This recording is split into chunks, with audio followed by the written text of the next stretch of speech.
The Lord be with you. A reading from the Holy Gospel according to Mark. Glory to you, Lord.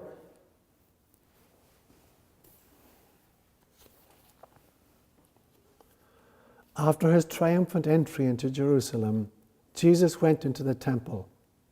And when he had looked around at everything, as it was already late, he went out to Bethany with the 12. Next day, when Jesus and his disciples came from Bethany, he was hungry. Seeing in the distance a fig tree in leaf, he went there to see whether he could find anything on it to eat. When he came to it, he found nothing but leaves, because it was not the season for the figs. He said to it, "May nobody ever eat fruit from you again." And his disciples heard this. Then they came to Jerusalem, and he entered the temple and began to drive out those who were selling and those who were buying in the temple. And he overturned the tables of the money changers and the seats of those who sold doves. And he would not allow anybody to carry anything through the temple. He was teaching and saying, "Is it not written, 'My house shall be called a house of prayer for all the nations'? But you have made it a den of robbers." And when the chief priests and the scribes heard this, they kept looking for a way to kill him, for they were afraid of him, because the whole crowd was spellbound by his teaching. And when evening came, Jesus and his disciples went out of the city.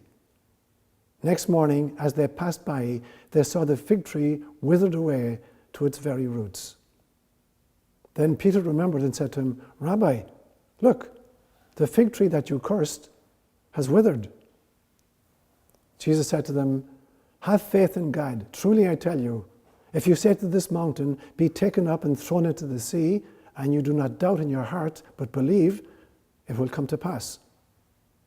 So I tell you, whatever you ask for in prayer, believe that you have received it, and it will be yours. Whenever you stand praying, forgive if you have anything against anybody, so that your heavenly Father may forgive you your trespasses." The Gospel inspired by God.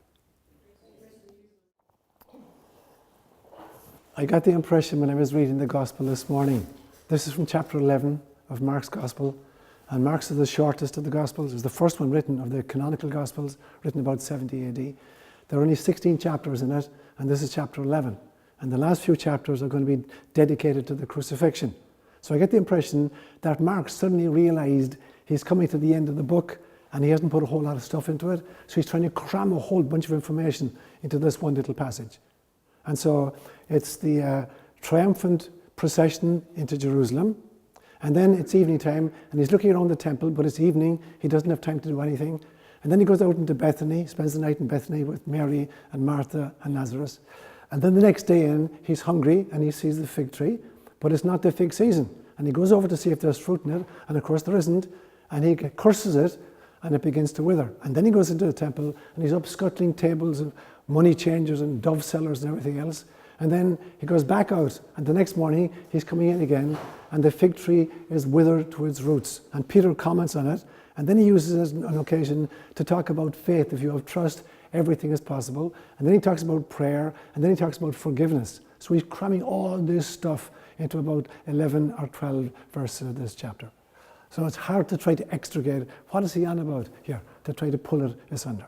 So I'm going to just take a few of the pieces and comment upon them. And so you've heard my theory once before. He's leaving Bethany in the morning to come into Jerusalem. It's a short little journey, but he's hungry. So how come he would spend time regularly with Mary and Martha and Lazarus in Bethany, and they fed him? But this morning, obviously, he's really, really hungry. So let me tell you the backstory to it. And the backstory is, he's in Bethany in the evening, and Mary is sitting at his feet listening to him, and Martha's inside in the kitchen rattling pots of all kinds. And there's 12 hungry men that need to be fed. And Martha comes over once and she says to Jesus, "Tell her, help me. You know, I'm in the kitchen, schlepping stuff around all myself."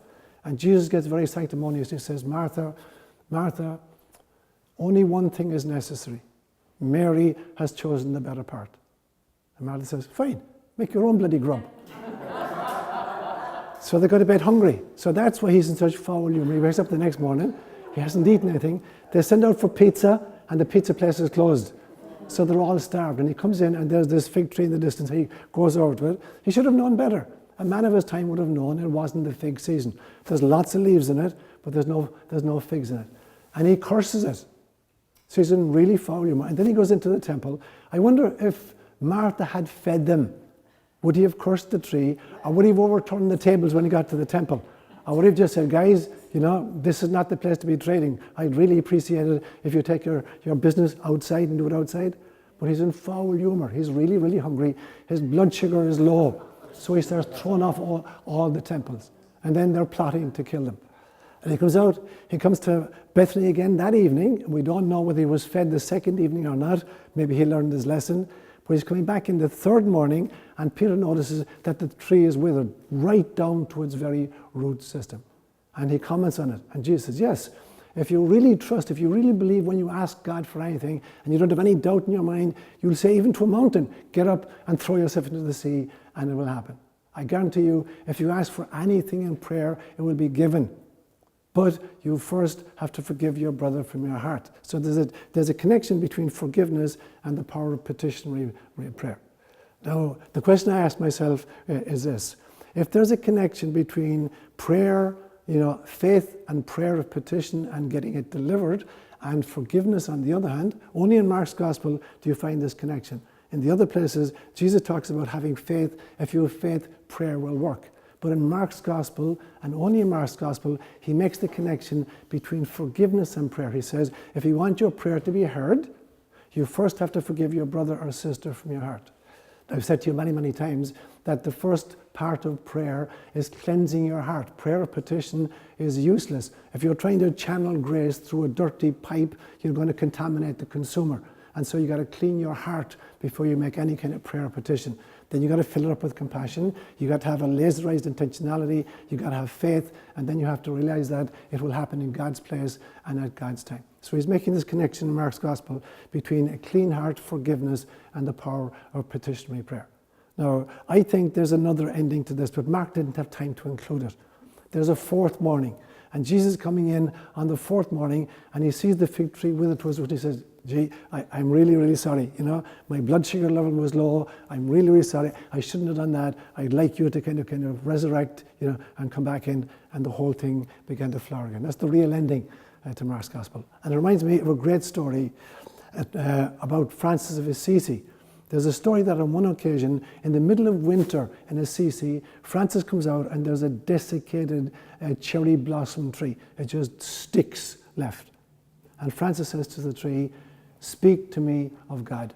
And all of a sudden, the entire tree bursts into bloom. Now, I don't think it's so much that Francis was able to reverse the timing of the seasons, but that Francis could go into an altered state of consciousness and he could see all the phases of the tree. He could see the winter phase, he could see the spring phase, the summer phase, the autumn phase. So when you shift dimensions, you see everything is present in the now. There is no time. Time is an artifact of human consciousness. Because these little laptops that we carry between our ears, they're so small that they can't grok the entire gestalt. So we have to break them up into bite-sized pieces and process them sequentially, just giving rise to the notion of time, chronology, and change. Everything is present in the now. And that's what Francis was able to see. In the winter phase of the cherry blossom tree, he could see all of the other phases. And that, I believe, is what Jesus was doing this morning. The real ending to this story is not that there's a desiccated, withered tree, but that there's a resurrected tree, just like Christ himself would resurrect. Now, he's using this incident to talk about trust and to talk about faith and talk about prayer. And so there are so many pieces to this puzzle. And you could also say, in a sense, that the tree represents the temple, that this temple, which had been, the first temple is built by Solomon about the year 930 BC, and then it's destroyed by the Babylonians in 587 BC, and then it's rebuilt in 515 BC. It'll finally be destroyed by the Romans in 70 AD. But in the meantime, it has become corrupted. Like all bureaucratic systems that are taken over by an oligarchy, they go through a cycle of corruption until some new charismatic prophet comes along and points out what the real purpose of it. So the temple itself, had been corrupted. which is why a whole bunch of people, the Essenes, would move off into the desert because they believed that the priesthood and the temple itself had been corrupted. So in some senses, that may also be the figure of the fig tree, which was not giving fruit. It looked good, very, very showy, lots of leaves, but no fruit to it. So maybe Christ is using this as well as a metaphor. So there's a whole bunch of stuff piled into this thing. But the one thing I want to emphasize this morning is the connection that Mark is making, that the others are not making, between the importance of a forgiving heart. If you want any prayer to be effective, it has to come from a clean heart. How can you send clean water to a consumer if the pipes themselves are corrupted in some way? So as we pray for any outcome, the first part of prayer is to look into my own heart and find out, is there anybody against whom I'm holding, anything right now? Am I unforgiving of anybody? Because if I am, the pipes through which I'm attempting to flow the water of God's grace is going to deliver a contaminated water to the consumer.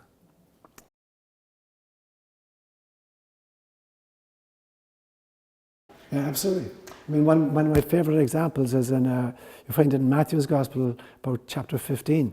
And it's the story of the Syrophoenician woman, where Jesus decides to take a vacation. And the whole group of them go off into Syrophoenicia, which is bordering on Israel. And he's walking up a little village, and a local woman recognizes him. And she realizes, this is the healer from Israel. And she starts running up the street after him saying, Son of David, help me. My little daughter's at home and she's really seriously ill. And he totally ignores her. And people are coming to the doors of the house saying, what's the deal here? Who are these, Jewish men? Have they assaulted this woman or something? And the woman runs up in front of him and grabs his feet. And she says, Son of David, have pity on me. My little daughter is dying. And he says a really, really cruel thing. He says, it's not okay to take the food from the children and throw it to the dogs. A real insulting remark. And previously he just said to Peter, I was only sent to the lost sheep of the house of Israel. And the woman, her love for her daughter is much stronger than her insult at what has just been said. So she plays with his own metaphor. And she says, yeah, I know. She says, you know what? Sometimes the little puppy dogs run in and they pick up the scraps that fall from the children's table. That's all I want. And I think God just slapped Jesus upside the head and said, buddy, you're not just sent to the lost sheep of Israel. This woman is as important to me as you are important. Give her what she wants. And Christ says, woman, go home to your house. Your little daughter is better. So his ability to learn quickly. If he was fully human, he was subject to all the vicissitudes of human emotions. But as you say, his ability to recover and to listen to the voice of the Father, was almost instantaneous. And he could catch himself very quickly.